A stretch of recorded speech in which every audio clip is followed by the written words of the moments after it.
And speaking of reputation, Dwayne "The Rock" Johnson gave people a lot to talk about at this year's Met Gala. Whatever he showed up wearing, it certainly made an impression, and not necessarily the kind you'd expect from one of Hollywood's biggest names.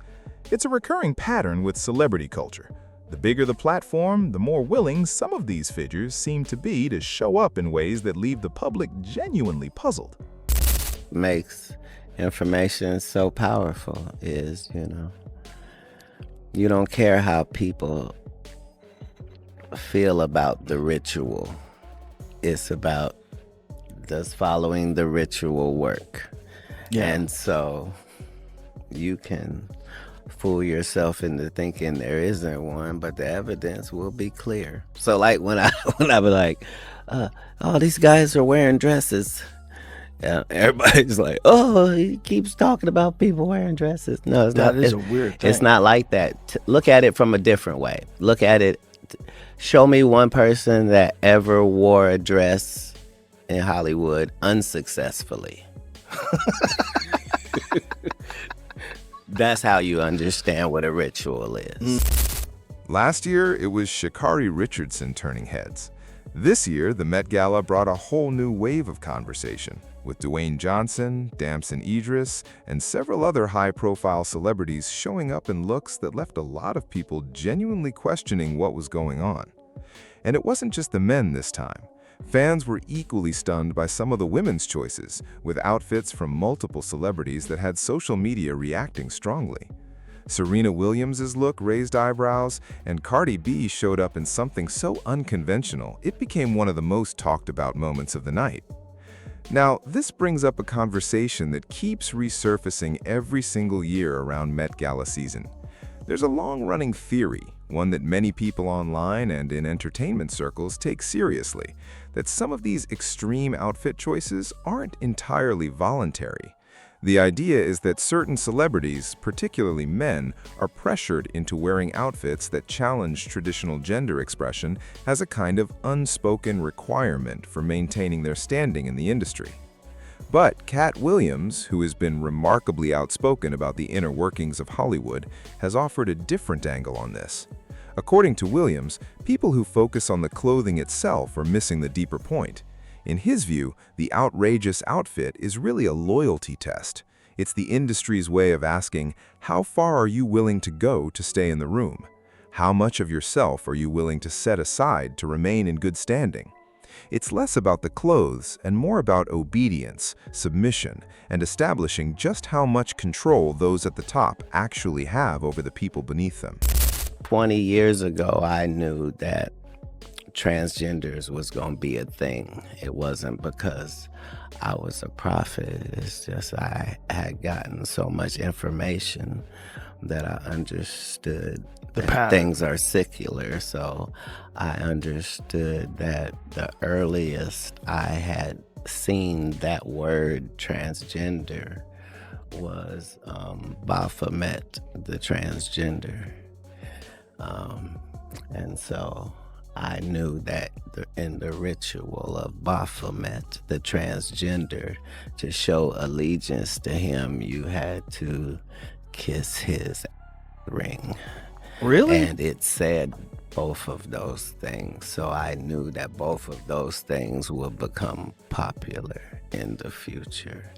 And that somehow calling people the goat would be normalized over the sheep being always the most popular reference. But Katt Williams didn't stop there. He pushed the conversation even further, connecting what seems like a series of unrelated cultural moments into one broader argument. The bizarre celebrity outfits, the manufactured controversies that seem to pop up on a rotating schedule, the aggressive push around certain social and gender narratives. According to Williams, none of it is random. He claims it's all part of a coordinated system designed to shape public behavior and keep people distracted and divided. He went further still, suggesting that at the deepest level, some of what drives the entertainment industry's most powerful figures goes beyond money, influence, or ego. Williams has made references to occult symbolism and spiritual allegiances, claims that are controversial by nature and impossible to verify. But what makes his commentary noteworthy isn't necessarily whether every detail is provable. It's the fact that a man who spent decades inside that world is now openly saying that what the public sees is only a fraction of what's actually happening behind closed doors. Whether you take his claims literally or use them as a lens to think more critically about media, celebrity culture, and who actually controls the narratives we consume, the conversation he's starting is one that a growing number of people are paying close attention to. You know, what I shared with Tom Brown's team is that, you know, that first they sent the illustrations over, and hey, is DJ going to be cool with this pleated skirt? And I was like, well, look, you know, in our culture, Polynesian culture, we rock lava lavas, we rock skirts. The most masculine men, but not that I'm one of them, but the most masculine men wear lava lavas and skirts. Now, let's get into this year's Met Gala specifically, because by most accounts, it was a disappointing showing. The theme largely went ignored, a significant portion of the looks that came down the carpet felt safe, uninspired, and creatively flat, which is a strange thing to say about an event that's supposed to represent the pinnacle of fashion and artistic expression. And then there was the moment that got everyone talking. Dwayne "The Rock" Johnson showed up in a skirt, paired notably with a watch reported to be worth around $3.3 million. It was a combination that raised a lot of eyebrows. When he was asked about the outfit choice, Johnson leaned into it, explaining that within his Samoan culture, garments like the one he wore are traditionally associated with strength and masculinity, that in his heritage, only the most respected and powerful men wear them. Now, that cultural context is real and worth acknowledging. Traditional Samoan clothing, including the lava lava, does carry genuine cultural significance. But given the broader conversation happening around celebrity outfit choices at this event, a lot of people weren't ready to simply take that explanation at face value. And the reaction online made that very clear. Mr. Idris, can you see the fashion, please? Right here, sir. Can you see the front? Mr. Idris. And that's a fair distinction worth making.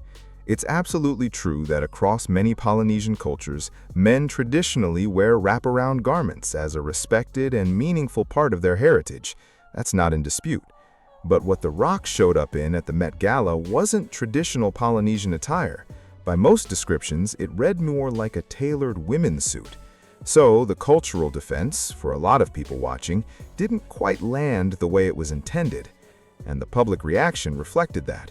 Online, the response was largely skeptical. One post on X captured the sentiment that was circulating widely, essentially saying that The Rock had held out longer than most, but that Hollywood had finally gotten its moment.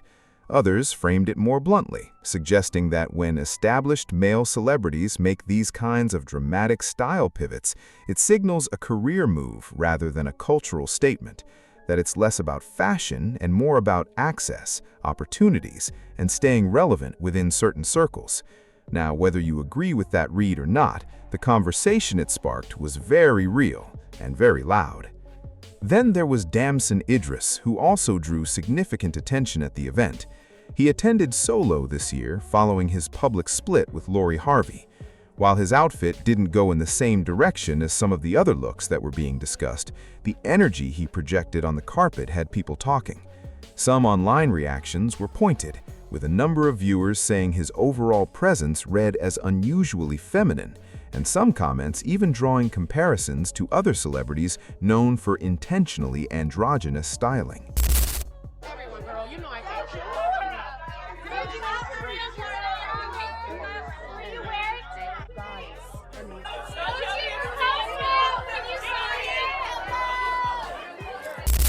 To put it in context, this year's Met Gala theme was super fine, tailoring black style, with the corresponding dress code being tailored for you.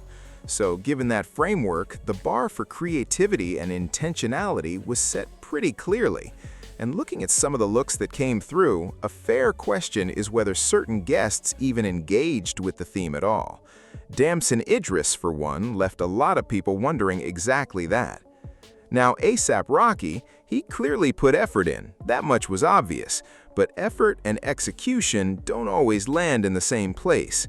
The reaction online was mixed at best. Some people appreciated the boldness, others were far less charitable, with comments comparing his look to something pulled straight out of a Victoria's Secret catalog, describing it as more of a pink bathrobe moment than a fashion statement. The bad guy aesthetic he's cultivated over the years was on full display, but whether it translated well to the Met Gala carpet was a whole different debate. And then we get to the women, because there were some looks on that carpet that genuinely left people speechless, and not always in a good way.